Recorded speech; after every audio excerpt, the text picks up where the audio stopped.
فرزند زہرا یہ حالات برے ہیں۔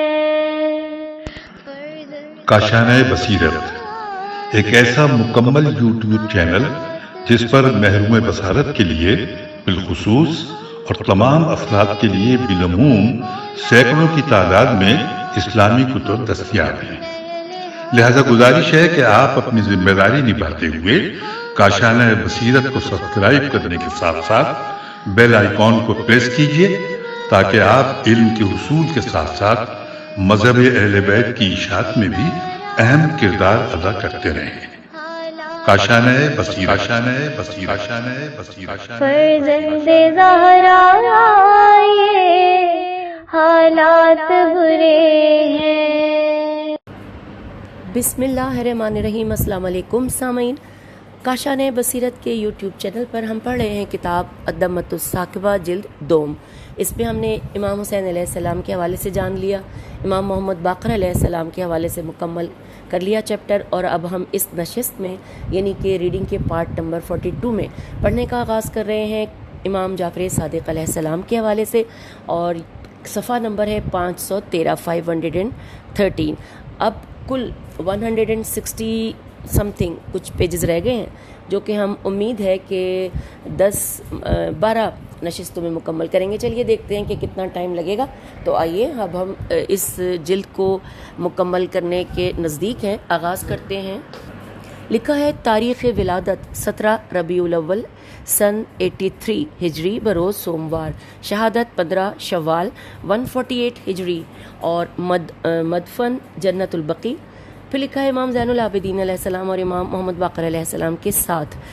دوبارہ پڑھتے ہیں کہ امام زین العابدین علیہ السلام اور امام محمد باقر علیہ السلام کے ساتھ امام جعفر صادق علیہ السلام نے 12 برس گزارے، یعنی امام زین العابدین علیہ السلام کی شہادت کے وقت آپ کی عمر 12 برس تھی۔ دادا امام زین العابدین علیہ السلام کے بعد والد مرحوم امام باقر علیہ السلام کے زیر سایہ 19 برس گزارے، یعنی امام محمد باقر علیہ السلام کی شہادت کے وقت آپ کا سن مبارک 31 برس تھا۔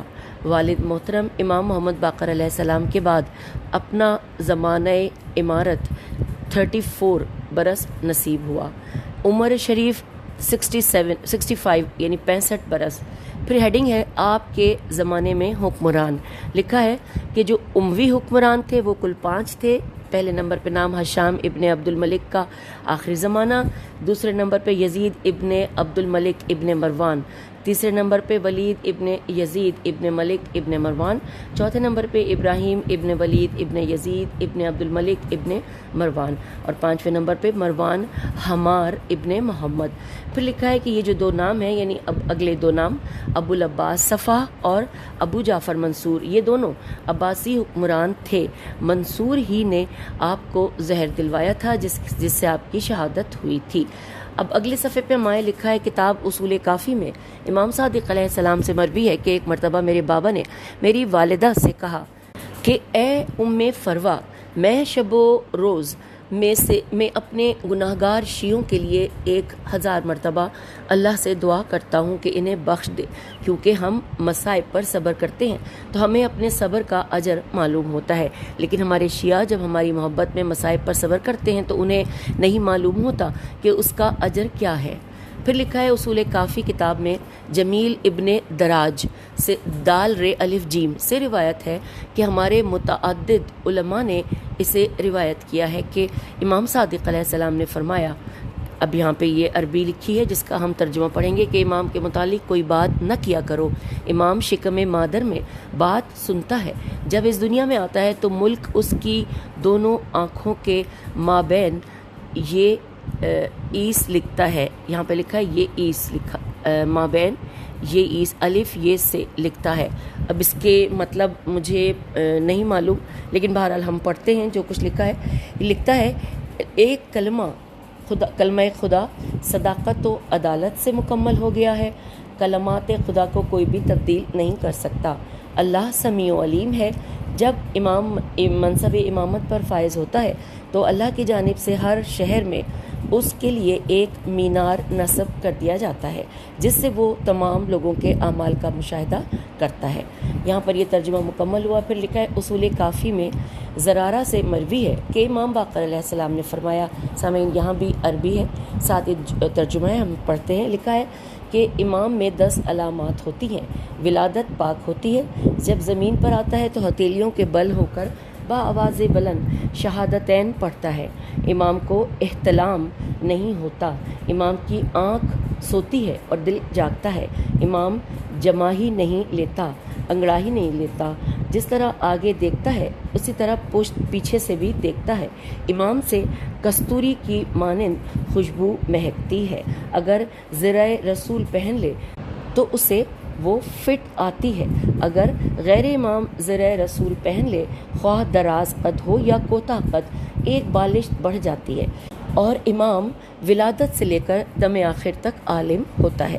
سامعین یہاں پر یہ جو عربی کا ترجمہ تھا یہ مکمل ہوا، اور اب اگلی ہیڈنگ آ گئی ہے آپ کے اسماء گرامی۔ اس پہ تفصیلات کچھ یوں ہیں کہ نام جعفر، کنیت ابو عبداللہ، ابو اسماعیل، ابو الخاص اور ابو موسیٰ۔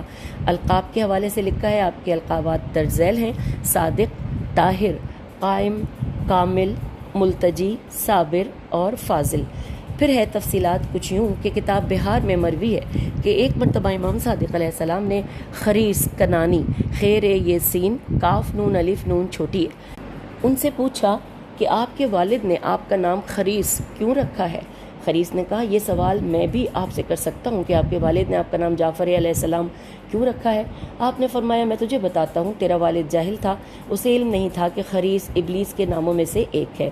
میرا والد عالم تھا اور اسے معلوم تھا کہ جعفر جنت میں ایک نہر کا نام ہے۔ تیرے والد نے تیرا نام خریس رکھ کر اپنی جہالت کا ثبوت دیا ہے، اور میرے والد نے میرا نام جعفر علیہ السلام رکھ کر اپنے علم کا ثبوت دیا ہے۔ اور اب آئیے اگلی ہیڈنگ ہے نقش انگشتر، الف نون کاف شین تیرے۔ لکھا ہے کتاب فروع کافی کے مطابق آپ کی انگوٹھی کا نقش یہ تھا: ماشاء اللہ لا قوت الا باللہ۔ اور اب اگلی ہیڈنگ آ گئی ہے نس امامت، نون سوات نس امامت۔ لکھا ہے کتاب اصول کافی میں ابو ابراہیم کنانی سے مروی ہے کہ ایک دن میں امام باقر علیہ السلام کی خدمت میں بیٹھا تھا کہ امام صادق علیہ السلام چلتے ہوئے آئے۔ آپ نے فرمایا ابو ابراہیم، میرا یہ بچہ ان افراد سے ہے جن سے اللہ نے وارث کتاب ہونے کا اور امام بنانے کا وعدہ فرمایا ہے۔ پھر لکھا ہے کتاب اصول کافی میں حشام ابن سالم نے امام صادق علیہ السلام سے روایت کی ہے کہ دم آخر میرے پدر بزرگوار نے مجھے وصیت فرمائی تھی کہ اے جعفر میرے شیعوں کا خیال رکھنا۔ میں نے عرض کیا کہ میں قربان جاؤں، بخدا میں ان کو ان کے گھروں میں بھی نہیں بھولوں گا۔ پھر لکھا ہے جابر ابن یزید جوفی نے عرض کیا کہ آپ کے بعد قائم بالامر کون ہوگا؟ آپ نے امام صادق علیہ السلام کے کندھے پر ہاتھ رکھ کر فرمایا یہ قائم بالامر ہوگا۔ پھر لکھا ہے کتاب اصول کافی میں عبد العلی عین لام چھوٹی اس سے مروی ہے کہ امام صادق علیہ السلام نے فرمایا کہ جب میرے والد کا وقت وفات قریب آیا تو انہوں نے مجھے فرمایا جعفر چند گواہ بلا کے لے آؤ۔ میں نے قریش سے 4 افراد بلائے، ان میں عبداللہ ابن عمر ابن خطاب کا غلام نافع بھی تھا۔ آپ نے فرمایا میری وصیت لکھ لے، میں وہی وصیت کرتا ہوں جو جناب یعقوب نے اپنے بیٹوں کو کی تھی، اسلام کی حالت میں جان دینا۔ پھر فرمایا محمد ابن علی علیہ السلام اپنے بیٹے جعفر کو وصیت کرتا ہے کہ مجھے اسی چادر میں کفن دینا کہ جس میں میں نماز پڑھتا ہوں، اور مجھے امامہ بھی بندھوانا، میرے مزار کو مستطیل بنانا اور میرے مزار کی بلندی 4 انگل رکھنا، کفن کی گرہیں قبر میں اتارنے کے بعد کھولنا۔ یہ وصیت لکھنے کے بعد آپ نے گواہوں کو جانے کی اجازت دے دی۔ جب وہ باہر چلے گئے تو میں نے عرض کیا قبلہ یہ امور ایسے تو نہ تھے کہ جن کے لیے گواہوں کی ضرورت محسوس ہوتی؟ آپ نے فرمایا بیٹے میں نے گواہ صرف اس لیے بلائے تھے تاکہ کل یہ لوگ کسی اور کو عہدۂ امارت پر تیرے مقابلے میں لا کھڑا نہ کریں۔ پھر لکھا ہے کتاب بہار میں محمد ابن مسلم سے مروی ہے کہ میں امام باقر علیہ السلام کی خدمت میں حاضر ہوا، اتنے میں امام صادق علیہ السلام بھی آ گئے، کم سن تھے، سر پر چٹیا تھی۔ امام باقر علیہ السلام نے فرمایا، اے محمد، یہ ہے تیرا وہ امام جسے نبی اکرم صلی اللہ علیہ وآلہ وسلم نے صادق فرمایا ہے۔ اس کے شیعہ دنیا اور آخرت میں منصور ہوں گے اور اس کے دشمن دنیا و آخرت میں ملعون ہوں گے، اور میرے بعد اس کی اقتداء کرنا، جو پوچھنا ہو اسی سے پوچھ لینا۔ یہ سن کر امام صادق علیہ السلام مسکرا دیے۔ میں نے عرض کیا، قبلہ یہ ہنسنا کہاں سے آتا ہے؟ تو آپ نے فرمایا، اے فرزند مسلم، عقل دل میں ہے، غم میں جگر میں ہوتا ہے۔ میرے خیال ہے غم میں نہیں ہوگا، غم جگر میں ہوتا ہے۔ سانس پھیپڑے سے پیدا ہوتی ہے اور ہنسنا تلی تیل عام چھوٹی سے برآمد ہوتا ہے۔ میں کمسنی کے اس جواب پر اتنا متحیر ہوا کہ بے ساختہ اٹھ کر امام صادق علیہ السلام کا سر چوم لیا۔ اور اب اگلی ہیڈنگ آ گئی ہے، امام مالک اور امام جعفر صادق علیہ السلام۔ آئیے اس کی تفصیلات پڑھتے ہیں۔ لکھا ہے، شیخ صدوق نے کتاب خصال میں محمد ابن زیاد ازدی الف زید دال چھوٹی ہے سے روایت کی ہے کہ میں نے مالک ابن انس فقیہ اہل مدینہ سے سنا ہے، وہ کہہ رہا تھا کہ جب میں کبھی جعفر صادق علیہ السلام کے پاس گیا، وہ مجھے تکیہ دیتے تھے، میرا کافی احترام کرتے تھے اور مجھے کہتے تھے کہ مالک، مجھے تجھ سے محبت ہے۔ یہ سن کر میں بہت خوش ہو جاتا تھا اور اللہ کی حمد کرتا تھا۔ میں نے ہمیشہ انہیں تین میں سے ایک حالت میں دیکھا ہے، یا وہ کھڑے ہوئے مصروف عبادت ہوتے، یا بحالت روزہ ہوتے، اور یا ذکر خدا میں مصروف ہوتے۔ جعفر صادق علیہ السلام اپنے وقت کے عظیم تر زاہدوں اور ان علماء میں سے تھے جو ہر وقت خوف خدا سے لرزتے رہتے تھے۔ بے شمار احادیث نبویہ کے حامل تھے۔ ان کی محفل میں بیٹھنے والا ہر شخص اپنی فکر کے مطابق کوئی نہ کوئی فائدہ لے کر ہی اٹھتا تھا۔ جب کبھی وہ قال رسول اللہ صلی اللہ علیہ وآلہ وسلم کہتے تھے، ان کی آنکھوں سے بے ساختہ آنسو بہنے لگتے تھے۔ کتاب روضۃ الکافی میں حفص ابن غیاث سے مروی ہے، اس نے کہا کہ میں نے امام صادق علیہ السلام کو کوفے کے باغوں میں کچھ تلاش کرتے ہوئے دیکھا۔ بالآخر آپ ایک کھجور کے قریب آئے، وہاں کھڑے ہو کر انہوں نے 2 رکعت نماز پڑھی اور بعد میں سجدے میں گئے۔ میں نے 500 تسبیح گنی۔ جب سجدے سے سر اٹھایا تو کھجور کا سہارا لگا کر فرمایا کہ اے حفص، سواد حفص، یہی وہ کھجور ہے جس کے متعلق اللہ نے جناب مریم سے فرمایا تھا، کھجور کے تنے کو بلا، تجھے تر و تازہ پھل دے گی۔ لکھا ہے، کتاب اگلا ہے، کتاب فروع کافی میں ابان ابن تغلب تیغین لامبے سے مروی ہے کہ میں امام صادق علیہ السلام کے یہاں گیا، ظہر کا وقت تھا، آپ امامت جماعت کرا رہے تھے۔ میں نے رکوع و سجود میں گنا، انہوں نے 34 مرتبہ سبحان رب العظیم و بحمد اور سبحان رب الاعلی و بحمدہ پڑھا۔ پھر لکھا ہے، کتاب خرائج میں منصور ابن سیقل سواد یہ قاف لام سے مروی ہے کہ 1 سال میں حج سے فارغ ہو کر مدینے آیا، روضہ رسول صلی اللہ علیہ وآلہ وسلم پر گیا، زیارت کی۔ جب واپس آنے لگا تو دیکھا کہ مزار رسول صلی اللہ علیہ وآلہ وسلم کے قریب امام جعفر صادق علیہ السلام سجدے میں تھے۔ انہیں دیکھ کر میں بیٹھ گیا۔ جب ان کا سجدہ طویل ہو گیا تو میں نے تسبیح پڑھنا شروع کی۔ میں نے 360 مرتبہ سبحان اللہ کہا تو آپ نے سجدے سے سر اٹھایا اور اپنے گھر کی طرف چلے آئے۔ میں بھی ان کے ساتھ ہو لیا۔ دل میں سوچنے لگا کہ اگر آپ نے مجھے کچھ پوچھنے کی اجازت دی تو عرض کروں گا کہ قبلہ، اگر آپ اتنا طویل سجدہ دیں تو ہمیں کیا حکم ہے؟ آپ اندر تشریف لے گئے۔ میں دروازے پر کھڑا تھا، آپ کا غلام مصارف دروازے پر آیا اور اس نے کہا کہ اندر آ جائیں۔ میں اندر گیا تو آپ اپنی مسند پر تشریف فرما تھے۔ مجھے دیکھتے ہی فرمایا، اے منصور، تمہیں اختیار ہے کم پڑھو یا زیادہ، لیکن یہ یقین رکھو بارگاہ خالق میں قبول صرف تمہارا ہی عمل ہوگا۔ پھر لکھا ہے، کتاب مطالب السول میں سفیان سوری، یہ جو سوری ہے وہ سے ہے، سیوا اور چھوٹی ہے، تو سفیان سوری سے مروی ہے کہ میں امام صادق علیہ السلام کے پاس گیا، دیکھا تو آپ نے خز خالص کا جبہ پہن رکھا ہے۔ میں نے کہا، دیکھ کر میں حیران ہو گیا اور حیرت کے مارے میری نگاہ آپ کے حبے سے اٹھنے کا نام ہی نہ لے رہی تھی۔ آپ نے فرمایا، سوری کیا بات ہے، تو مسلسل میرے حبے کو دیکھ رہا ہے؟ میں نے کہا، حضور، میں آپ کے حبے میں کھو گیا ہوں۔ کیونکہ میں دیکھ رہا ہوں کہ نہ تو یہ آپ کا لباس ہے اور نہ ہی آپ کے آباء و اجداد کا لباس ہے۔ تو آپ نے فرمایا سفیان، بھلا اس وقت ملتا کیا تھا؟ غربت اور ناداری کا زمانہ تھا۔ اولاً تو مزدوری ملتی نہ تھی، اگر ملتی بھی تھی تو اس قدر کہ اس سے نہ تن ڈھانپا جا سکتا تھا اور نہ پیٹ بھر کھانا میسر آ سکتا تھا۔ آج اللہ کا فضل ہے، امت مسلمہ کے پاس وافر ذرائع آمد ہے۔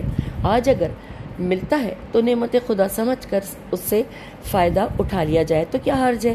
اور اگر آج صحابہ کرام اور نبی کریم صلی اللہ علیہ وآلہ وسلم ہوتے تو یقیناً وہ بھی اللہ کی اس نعمت سے مستفید ہوتے۔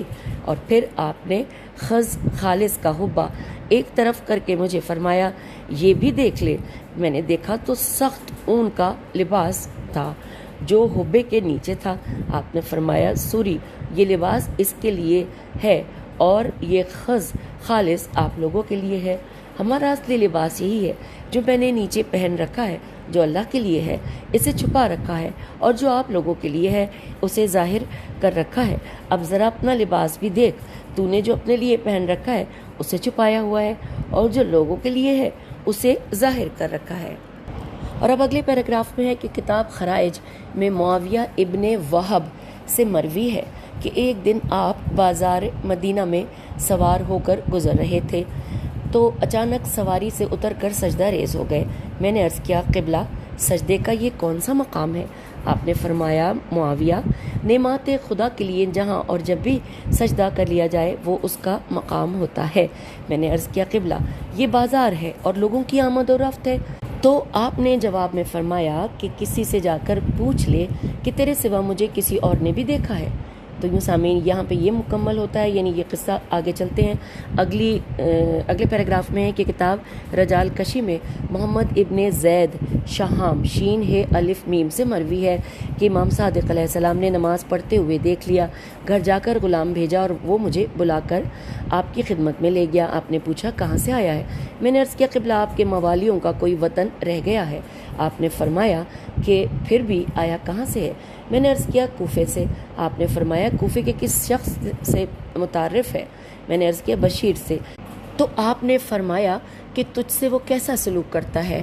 میں نے عرض کیا، کوئی اچھا سلوک نہیں کرتا۔ آپ نے فرمایا، بہترین مسلمان وہ ہے جو صلہ رحمی کرے، جو دوسرے مسلمان کی مدد کرے اور کسی کو بھی فائدہ پہنچائے۔ میں نے کبھی ایسی رات آرام سے نہیں گزاری جس میں مجھ سے کوئی حاجت مند نہ آیا ہو۔ بھلا تیرے پاس کتنی رقم ہے؟ میں نے عرض کیا، غریب آدمی ہوں، صرف 200 درہم ہے۔ آپ نے فرمایا، مجھے دکھا۔ میں نے کھول کر سامنے رکھ دیے۔ میں نے 30 درہم اور 2 دینار کا اپنی طرف سے اضافہ فرمایا اور رات کے کھانے کی دعوت دی۔ دوسرے سال جب میں آیا تو آپ کے پاس نہ گیا۔ آپ نے غلام بھیجا۔ جب میں حاضر ہوا تو فرمایا کہ تو نے زیادتی کی ہے، آیا کیوں نہیں؟ میں نے عرض کیا، قبلہ، آپ کا غلام نہیں آیا تھا اس لیے حاضر نہیں ہوا۔ آپ نے فرمایا، جب تک تو اس شہر میں مقیم ہے اس وقت تک تو مجھے ہی غلام سمجھ لے، اور میں روزانہ کے لیے تجھے بلا رہا ہوں، تجھے جس چیز کی ضرورت ہو مانگ لیا کر۔ میں نے عرض کیا، قبلہ، غربت نہیں جا رہی، کوئی دعا تعلیم فرمائیے۔ تو آپ نے فرمایا، لکھ لے۔ تو آپ نے یہ دعا لکھوائی۔ اب سامعین یہاں پر یہ جو دعا ہے اس کو میں ایسا کرتی ہوں کہ اس کی تصویر لے کر اور آپ کے ساتھ شیئر کر دیتی ہوں اس جو اسکرین کارڈ ہے اس کے اوپر، تو میرے خیال ہے وہ زیادہ بہتر رہے گا۔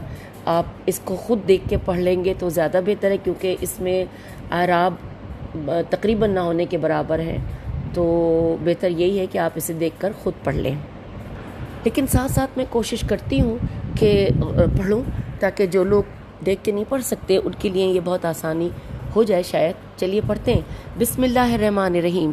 یا من ارجہ لکل خیر ومن سختہ عند کل شریعہ من یعزی الکثیر بالقلیل یا من آتی الف عین توئے چھوٹیے من سلہ سے سین پہ حمزہ ہے اور لام ہے سألہ تحت منہ و رحمت یا من یاتی من لم لیس لہ ولم یغفرہ صلی اللہ محمد و اہل بیت وآتنی بے مسئلتی ایا کا خیر الدنیا و جمیع الآخرت فإن غیر منقوص ما آیت و زدنی من سعتا فضل کا یا کریم. یہ پوری دعا ہے. آئیے آگے چلتے ہیں. اب لکھا ہے اگلے پیراگراف میں کہ کتاب روضۃ الکافی میں عبدالحمید سے مروی ہے کہ میں مسجد الحرام میں داخل ہوا. وہاں مجھے امام صادق علیہ السلام کا غلام بھی نظر آ گیا. میں اس کے قریب گیا تاکہ اس سے امام کے متعلق پوچھوں. جب قریب گیا دیکھا تو آپ سجدے میں تھے. پہلے تو میں نے کافی دیر انتظار کیا اور پھر میں نے نوافل پڑھنا شروع کر دیا. لکھا ہے کئی نوافل پڑھ چکنے کے بعد بھی دیکھا تو آپ سجدے میں ہی تھے. میں نے غلام سے پوچھا کہ آپ کس وقت سے سجدے میں ہیں؟ اس نے کہا کہ آپ کے آنے سے بس تھوڑی دیر پہلے سجدے میں گئے تھے. میری آواز سن کر آپ نے سجدے سے سر اٹھایا اور فرمایا عبدالحمید میرے قریب آ. میں قریب ہوا تو سلام عرض کیا. اتنے میں کچھ آوازیں آنے لگی. فرمایا یہ آوازیں کیسی ہیں؟ میں نے عرض کیا کہ قدریہ مرحبہ اور معتزلہ آپس میں مناظرہ کر رہے ہیں. آپ نے فرمایا آ مسجد سے باہر چلیں. جو ہی مسجد سے باہر نکلے ان لوگوں کی نظر آپ پر پڑ گئی اور وہ سب کے سب آپ کی طرف دوڑے. آپ نے فرمایا مجھے تنگ نہ کرو، میں اس وقت تمہارے کسی بھی سوال کا جواب نہیں دوں گا. جو کچھ کر رہے ہو کرتے رہو اور مجھے معاف رکھو. ہم باہر آ گئے. آپ نے فرمایا عبدالحمید یاد رکھ یہ لوگ جو کچھ بھی کرتے رہیں، جتنے سجدے دیتے رہیں اور عبادت کرتے رہیں، ان کی کوئی عبادت قبول نہ ہوگی. بھلا ابلیس اگر تا قیامت بھی سجدے میں پڑا رہے کیا اللہ اس کا سجدہ قبول کر لے گا؟ تو میں نے عرض کیا کہ نہیں. پھر آپ نے فرمایا کہ صرف اس لیے کہ اس نے سجدہ آدم سے انکار کر دیا ہے. جب تک وہ اسی طرح ہے جس طرح اللہ نے فرمایا ہے. پھر لکھا ہے کہ سجدہ آدم نہ کرنے سے اس وقت تک اس کا سجدہ قبول نہیں ہوگا. اسی طرح یہ لوگ خواہ کتنی بھی عبادت کر ڈالے، جب تک اس طرح عبادت نہ کریں کہ جس طرح اللہ نے فرمایا ہے تو ان کی ایک عبادت بھی قبول نہیں ہوگی. اللہ نے امام حق اللہ سے لینے کا پابند کیا ہے. دوبارہ پڑھتے ہیں. اللہ نے امام حق اللہ سے لینے کا پابند کیا ہے اور ان لوگوں نے امام خود بنا ڈالے ہیں. جب تک طریقہ عبادت امام حق سے نہ لیا جائے اور اللہ کی مرضی پوری نہ کی جائے بھلا اللہ کیسے کسی عمل کو قبول کرے گا. سامعین یہاں پر یہ مکمل ہوا. اب اگلی ہیڈنگ ہے آپ کا حلم اور عفو درگزر. آئیے پڑھتے ہیں. لکھا ہے کتاب بہار میں مروی ہے کہ ایک حاجی مدینے میں آیا اور مسجد نبوی میں سو رہا تھا. جب بیدار ہوا تو اس نے اپنا سامان سنبھالا. اسے اشتباہ ہو گیا کہ میری ہمیانی ہے میم یہ الف نون چھوٹی ہے چوری ہو گئی ہے. وہ باہر دوڑا. دیکھا تو امام صادق علیہ السلام جا رہے تھے. وہ آپ کو پہچانتا نہیں تھا. آپ کے دامن میں چمٹ گیا اور کہنے لگا آپ نے میری ہمیانی چرائی ہے. آپ نے فرمایا چرائی ہے یا نہیں چرائی اس بات کو رہنے دے، تو بتا اس میں تیری کتنی رقم تھی؟ تو اس نے کہا کہ 1000 دینار. آپ نے فرمایا آ میرے ساتھ. آپ اسے گھر لائے، اسے بٹھایا، پانی پلایا اور غلام سے فرمایا کہ اسے 1000 دینار دے دے. جب وہ واپس آیا اور اس نے دوبارہ سامان چیک کیا تو اسے اپنی ہمیانی مل گئی. وہ شرمندہ ہو کر واپس آیا اور آپ کی خدمت میں 1000 دینار واپس کیے اور معذرت کی. آپ نے فرمایا جو ہم دیتے ہیں وہ واپس نہیں لیتے. تو اس نے لوگوں سے پوچھا یہ کون ہے؟ تو جب اسے بتایا گیا کہ فرزند رسول صادق آل محمد صلی اللہ علیہ وآلہ وسلم ہے تو وہ شرمسار ہوا اور کہنے لگا کہ ان کا حق بھی یہی ہے کہ جو انہوں نے کیا ہے. آئیے آگے چلتے ہیں. لکھا ہے کتاب بہار میں سعید جوفی سے مروی ہے کہ میں مکے میں حج کو آیا. انتہائی تنگ دست تھا. میں امام صادق علیہ السلام کی خدمت میں آیا، اپنا حال بیان کیا. وہ خاموش رہے.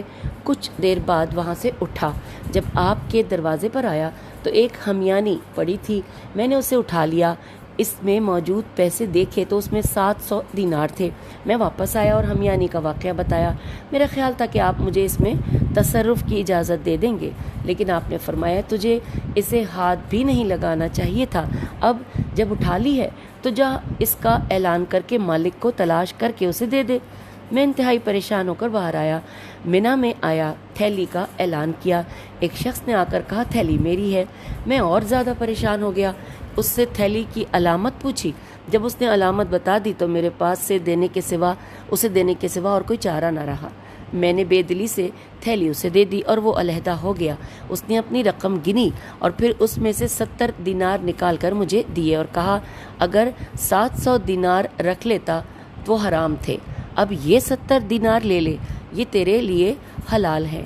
میں نے لے لیے اور واپس امام صادق علیہ السلام کی خدمت میں آ کر انہیں سارا حال سنایا۔ آپ نے غلام سے فرمایا کہ 30 دینار اسے دے دے۔ لکھا ہے کہ غلام نے 30 دینار دے دیے۔ اب میرے پاس پورے 100 دینار ہو گئے تھے اور میں آتے ہوئے جتنا تنگ دست تھا جاتے ہوئے اتنا ہی خوشحال پلٹا۔ اب آئیے آگے چلتے ہیں۔ لکھا ہے کتاب فروع کافی میں مفضل ابن قیس سے مروی ہے کہ میں انتہائی تنگ دست تھا، امام صادق علیہ السلام کی خدمت میں آیا اور انہیں اپنی حقیقت سے آگاہ کیا۔ آپ نے غلام سے پوچھا تیرے پاس کتنے پیسے ہیں؟ اس نے عرض کیا 400 دینار۔ آپ نے فرمایا مفضل کو دے دے۔ جب غلام نے دیے تو میں نے عرض کیا قبلہ میں آپ سے مانگنے تو نہیں آیا تھا، مجھے خجالت محسوس ہو رہی ہے، میرا مقصد تو صرف یہ تھا کہ آپ میرے حق میں دعا فرما دیں تاکہ اللہ میرے رزق میں بھی کچھ وسعت فرما دے۔ آپ نے فرمایا دعا تو میں کروں گا انشاءاللہ، یہ پیسے رکھ لے اور ہر ایک کے سامنے اپنی تنگ دستی کا شکوہ نہ کیا کر، دیتا کوئی نہیں ہے لیکن انسان کی قیمت گر جاتی ہے۔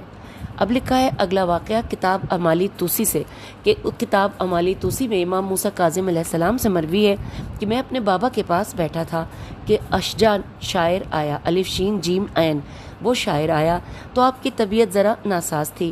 آپ اشجع کو دیکھ کر اٹھ بیٹھے اور فرمایا کوئی نئی چیز لکھ کر لایا ہے؟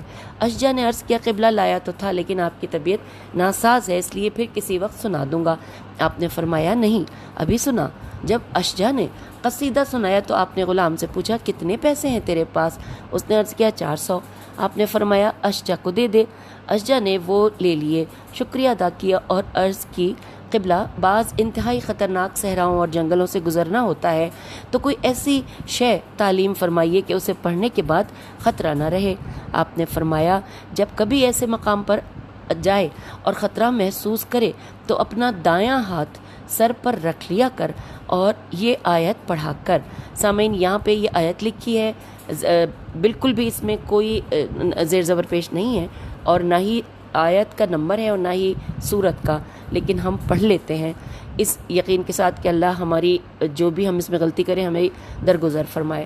لکھا ہے فغیر دین اللہ یبغون وَلَهُ أَسْلَمُ مِنْ فِي السَّمَاوَاتِ وَالْأَرْضِ طَوْعًا أَوْ كَرْهًا وَإِلَيْهِ تُرْجَعُونَ۔ اشجع کہتا ہے کہ اس کے بعد کبھی بھی مجھے خطرہ محسوس نہیں ہوا۔ اب آئیے آگے چلتے ہیں۔ کتاب بہار میں فضل ابن ابی قرہ سے مروی ہے کہ امام صادق علیہ السلام اپنی ابا بچھا کر اس پر دیناروں کی تھیلیاں رکھتے اور غلام سے فرماتے کہ فلاں فلاں ہاشمی کے گھر دے کے آؤ۔ انہیں یہ نہ بتانا کہ جعفر علیہ السلام نے دی ہیں، انہیں کہنا کہ عراق سے آپ کے لیے بھیجی گئی ہیں۔ ایک دن غلام واپس پلٹا تو آپ نے فرمایا بھلا وہ لوگ کچھ کہتے بھی ہیں؟ غلام نے عرض کیا قبلہ کہتے ہیں اہل عراق کا بھلا ہو کہ نبی اکرم صلی اللہ علیہ وآلہ وسلم کے رشتے کا خیال رکھتے ہوئے ہمیں نہیں بھولتے، ورنہ جعفر صادق علیہ السلام کو تو اتنا مالدار ہونے کے باوجود وہ ہمیں پوچھتے بھی نہیں ہیں۔ بس یہاں پر یہ قصہ مکمل ہوا۔ پھر لکھا ہے کتاب بہار میں حفظ سعاد حفظ ابن ابو عائشہ سے مروی ہے کہ آپ نے اپنے ایک غلام کو کسی کام کے لیے بھیجا، اس نے دیر کر دی، آپ خود اس کے تعاقب میں آئے، راستے میں دیکھا تو ایک جگہ وہ غلام سو رہا تھا، آپ اس کے سرہانے بیٹھ گئے اور اپنی ابا سے اس پر پنکھا جھلنا شروع کر دیا۔ جب غلام اپنی مرضی سے اٹھا اور اس نے امام صادق علیہ السلام کو دیکھا تو ڈر گیا۔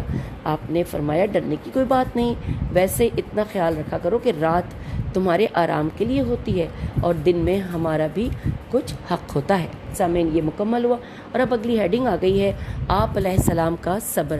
آئیے مل کر پڑھتے ہیں۔ لکھا ہے کتاب فروع کافی میں علی ابن ثابات سین الف بے الف توئے سے مروی ہے کہ جب کبھی آپ پر کوئی مصیبت آتی تھی تو آپ فرماتے تھے اس اللہ کی حمد ہے جس نے میرے دین میں کوئی مصیبت نہیں دی، اس اللہ کی حمد ہے جس نے اتنی ہی مصیبت سے دوچار کیا ہے کہ اگر وہ چاہتا تو اس سے بھی بڑی مصیبت دے سکتا تھا۔ اس اللہ کی حمد ہے جس نے اس معاملے کو جیسے چاہا ویسے ہو گیا۔ اور اب اگلی ہیڈنگ ہے آپ کے صدقات۔ لکھا ہے کتاب فروع کافی میں ہارون ابن عیسیٰ سے مروی ہے کہ ایک دن امام صادق علیہ السلام نے اپنے غلام سے پوچھا کہ آج کتنے پیسے بچ رہے ہیں۔ اس نے عرض کیا 40 دینار۔ آپ نے فرمایا صدقہ کر دے۔ غلام نے عرض کیا ہمارے پاس تو کچھ بھی نہ رہے گا۔ آپ نے فرمایا ہمیں اللہ اور دے دے گا۔ تقریباً 10 دن بعد اتفاقاً میں پھر آپ کی خدمت میں حاضر تھا کہ آپ کو 4000 دینار موصول ہوئے۔ آپ نے غلام سے فرمایا کہ اب دیکھ لیا ہے، ہم نے راہ خدا میں 40 دینار دیے تھے، اب اللہ نے ہمیں 4000 دینار دے دیے ہیں۔ چلیے اگلا واقعہ پڑھتے ہیں۔ کتاب فروع کافی میں مسمع میم سین میم عین مسمع ابن عبد الملک سے مروی ہے کہ ہم امام صادق علیہ السلام کے پاس بیٹھے تھے، آپ کے سامنے انگوروں کا تشت رکھا تھا۔ ایک سائل نے آ کر سوال کیا کہ آپ نے انگور کا ایک گچھا اٹھا کر اسے دیا، تو اس نے کہا کہ مجھے انگوروں کی ضرورت نہیں ہے۔ تو ساتھی لکھا ہے کہ اگر 1-2 درہم مل جائیں تو بہتر ہے۔ آپ نے انگور کا گچھا تشت میں رکھ دیا اور فرمایا جو کچھ تو نے کہا ہے اللہ اسے سن رہا ہے۔ سائل چلا گیا، کچھ دیر بعد واپس آیا اور کہنے لگا وہی انگور کا گچھا ہی دے دیں۔ آپ نے اسے کچھ نہ دیا اور فرمایا اللہ نے تیری یہ بات بھی سن لی ہے۔ اور اس کے بعد ایک سائل آیا، اس نے سوال کیا کہ آپ نے اسے انگور کے چند دانے اٹھا کر دے دیے۔ تو پھر لکھا ہے کہ اس سائل نے وہ دانے لے لی اور کہنے لگا الحمدللہ الذی رزقنی، اور جانے لگا۔ امام صادق علیہ السلام نے فرمایا ذرا ٹھہر جا۔ وہ رک گیا۔ آپ نے دونوں ہاتھوں پر اور انگور رکھ کے اسے دیے۔ اس نے لے کر کہا الحمدللہ رب العالمین اور جانے لگا۔ آپ نے فرمایا ذرا ٹھہر جا۔ وہ ٹھہر گیا۔ آپ نے پورا تشت اٹھا کر اس کے حوالے کر دیا۔ تو سائل نے لے کر کہا کہ الحمدللہ رب العالمین اور جانے لگا۔ پھر آپ نے فرمایا ٹھہر جا۔ پھر غلام سے پوچھا کتنے پیسے ہیں تیرے پاس؟ غلام نے عرض کیا 20 درہم ہے۔ آپ نے فرمایا سائل کو دے دے۔ غلام نے وہ 20 درہم سائل کو دے دیے۔ سائل نے 20 درہم لے کر کہا الحمدللہ ھذا منک وحدہ لا شریک لہ، اور جانے لگا۔ تو آپ نے فرمایا ذرا رک جا۔ سائل رک گیا۔ آپ نے اپنی قمیص اتاری اور سائل کے حوالے کر دی۔ سائل نے قمیص لے کر کہا جزاک اللہ یا ابا عبداللہ خیرن، پھر وہ چلا گیا۔ اب آپ نے فرمایا کہ اگر سائل مجھے دعا دینے کے بجائے حمد خدا کرتا رہتا تو میرے پاس جو کچھ بھی تھا میں اسے دیتا رہتا۔ سبحان اللہ۔ آئیے اگلی پیراگراف میں پڑھتے ہیں۔ لکھا ہے فروع کافی کتاب میں حشام ابن سالم سے مروی ہے کہ ہر شب جب رات تاریک ہو جاتی تو امام صادق علیہ السلام روٹیوں کی گٹھڑی پشت پر اٹھا کر منہ کو کپڑے سے لپیٹ کر غربائے مدینہ کو ان کے در پر جا کر خاموشی سے تقسیم کرتے، اور کسی کو معلوم بھی نہ ہوتا تھا کہ یہ کون ہے۔ اور جب آپ کی شہادت ہو گئی اور وہ سلسلہ منقطع ہو گیا تو غربائے مدینہ کو یہ معلوم ہوا کہ ہمیں کھلانے والا ہی فرزند رسول صلی اللہ علیہ وآلہ وسلم تھا۔ اب اگلے پیراگراف میں لکھا ہے کتاب فروع کافی میں معلا میم عین لام چھوٹی معلا ابن خنیس خیر نون یسین سے مروی ہے کہ ایک رات امام صادق علیہ السلام انتہائی تاریکی چھا جانے کے بعد گھر سے باہر آئے اور بیرون مدینے کی راہ لی۔ میں نے اندازہ کیا کہ آپ بنی ساعدہ سین الف عین دال ہے کے علاقے میں جا رہے ہیں۔ میں بھی پیچھے پیچھے ہو لیا۔ راستے میں ایک مقام پر مجھے ایسا محسوس ہوا جیسے آپ کے ہاتھ سے کوئی چیز گری ہے اور آپ بیٹھ کر اندھیرے میں تلاش کر رہے ہیں۔ میں نے قریب جا کر سلام کیا۔ آپ نے فرمایا ابن خنیس ہے؟ میں نے عرض کیا جی ہاں حضور۔ آپ نے فرمایا یہیں بیٹھ جا، جو چیز ملتی جائے اسے جمع کرتا جا۔ میں بیٹھ گیا اور جمع کرنے لگا۔ اس وقت مجھے معلوم ہوا کہ یہ روٹیاں ہیں اور جس کپڑے میں آپ نے اٹھا رکھی تھیں وہ کپڑا پھٹ گیا ہے۔ جب روٹیاں جمع ہو گئیں تو میں نے عرض کیا قبلہ اجازت دیں تو میں اٹھا لوں۔ آپ نے فرمایا نہیں، میں خود اٹھاؤں گا، یہ میرا حق ہے، البتہ اگر چاہے تو میرے ساتھ چل۔ میں آپ کے ساتھ چلا آیا۔ آپ محلہ بنی ساعدہ سین الف عین دال ہے میں آئے۔ مجھے ایسے محسوس ہوا جیسے وہ لوگ پہلے سے انتظار میں تھے۔ آپ نے حسب ضرورت روٹیاں تقسیم کی اور واپس ہو گئے۔ واپسی میں آپ نے مجھ سے فرمایا اے ابن خنیس، اللہ نے اپنی ہر مخلوق کے لیے خازن مقرر کیے ہوئے ہیں جو اس مخلوق کے اعمال کا حساب رکھتے ہیں، لیکن صدقے کے لیے اللہ نے کوئی خازن مقرر نہیں کیا ہے، صدقے کا حساب خود رکھتا ہے۔ تو میرے والد جب صدقہ کرتے تھے تو سائل کے ہاتھ میں دینے کے بعد ایک مرتبہ واپس لیتے تھے اور اسی شے کو بوسہ دے کر آنکھوں پر لگاتے تھے اور پھر سائل کو دیتے تھے۔ پھر لکھا ہے رات کا صدقہ غضب الہی کو خاموش کرتا ہے اور گناہان عظیم کو محو کرتا ہے اور حساب قیامت کو آسان کرتا ہے، جبکہ دن میں صدقہ دولت اور عمر میں اضافہ کرتا ہے۔ حضرت عیسیٰ، اب یہاں پہ اگلا قصہ ہے کہ حضرت عیسیٰ ایک مرتبہ دریا کے کنارے سے گزرے، آپ نے ایک روٹی دریا میں ڈال دی۔ آپ کے صحابی نے عرض کیا، قبلہ دریا میں ڈالنے سے کیا فائدہ، ہم خود کھا لیتے۔ آپ نے فرمایا، دریا کے جانور بھی اللہ کی مخلوق ہیں اور انہیں کھلانا بھی ثواب عظیم ہے۔ کتاب مشارق الانوار، میم شین الف ر قاف، مشارق الانوار میں مروی ہے۔ ایک مرتبہ ایک سائل نے سوال کیا، آپ نے غلام سے پوچھا کتنے پیسے ہیں؟ غلام نے عرض کیا 400 درہم۔ آپ نے فرمایا اسے دے دے۔ غلام نے اسے دے دیے۔ جب وہ لے کر جانے لگا تو آپ نے غلام سے فرمایا کہ اسے واپس بلا۔ غلام نے واپس بلایا۔ اس نے عرض کیا، قبلہ خیریت تو ہے، میں نے مانگا آپ نے دے دیا، پھر کوئی خاص بات ہے کیا؟ آپ نے فرمایا، میرے نانا کا حکم ہے کہ جب مانگنے والا لینے کے بعد الحمدللہ کہے تو اسے اتنا دو کہ وہ محتاج نہ رہے، اور اس وقت میرے پاس اور تو کچھ نہیں ہے، اس وقت تو یہ میری انگوٹھی ہے جس کی قیمت 10,000 ہے، تو یہ لے لے۔ سامعین، یہاں پر یہ ٹاپک مکمل ہوا۔ اگلا ٹاپک ہے آپ کے مخالفین کے اعترافات، یہ ہم انشاءاللہ اگلی نشست میں پڑھیں گے۔ اجازت دیجیے، خدا حافظ، فی امان اللہ۔